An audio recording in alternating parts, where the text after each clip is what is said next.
नमस्कार दोस्तों, horror stories में एक बार फिर से आपका स्वागत है। मेरा नाम है जिशान और आप देख रहे हैं जिशान अली चैनल को। दोस्तों, आज हम आपको राजस्थान के कोटा की एक भूतिया हवेली की कहानी सुनाने जा रहे हैं। यह हवेली राजा महाराजा के समय में बनाई हुई थी, लेकिन पिछले 18 सालों में इस हवेली में आज तक कोई रहने के लिए नहीं गया और ना ही यहाँ पे कोई आया है। इच्छा होने पर भी इस हवेली में कोई भी नहीं रह पाता, क्योंकि लोगों का कहना है कि इस हवेली में भूत प्रेत का साया है। जब अजीत सिंह को इस हवेली के बारे में पता चला तो उसने तय किया कि वो इस रहस्य को जानकर ही रहेगा क्यों लोग इस हवेली में नहीं आते। उसने मजबूत इच्छा शक्ति से हवेली में रहने की पूरी तैयारी कर ली। जब उसने हवेली के अंदर जाने के लिए पैर आगे बढ़ाए तो दरवाजे पे किसी अनजान व्यक्ति ने उसे रोक लिया और नजदीक जाके बोला, कौन हो आप और किधर जा रहे हो?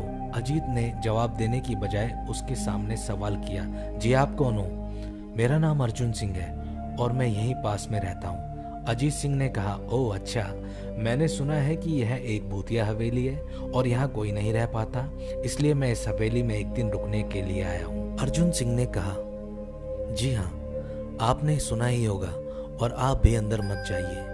मेरी माने तो आप भी वापस लौट जाइए, यहाँ बहुत ही खतरा है। यह सुनकर अजीत बहुत खुश हुआ, जैसे उन्हें लॉटरी लग गई हो। अर्जुन ने उनकी खुशी को देखकर बोला, क्यों खुश हो रहे हैं आप? आपको तो भूत प्रेत का नाम सुनकर डर लगना चाहिए।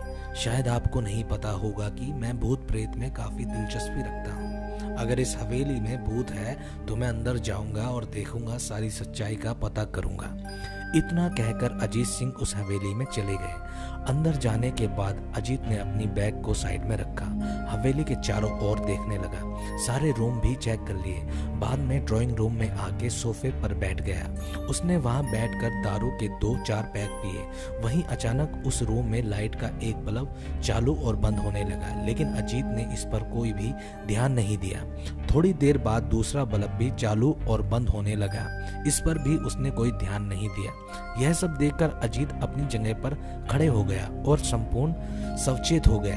अचानक उसके सामने एक छोटा टेबल हवा में उड़ने लगा, करीबन 6 फुट हवा में ऊपर जाकर गोल गोल घूमने लगा और बाद में अजीत की ओर तेजी से आने लगा। अजीत ने तुरंत ही अपने जगह बदल दी और दूसरी जगह चला गया और वो टेबल वहीं जाके गिरा जहां अजीत खड़ा हुआ था।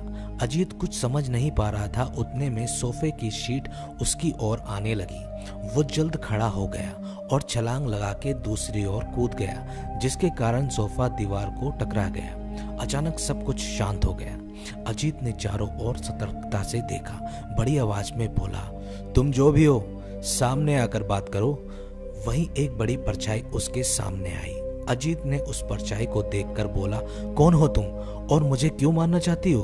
परछाई, तुम्हारी भूल के कारण। अजीत, मेरी भूल? कौन सी भूल?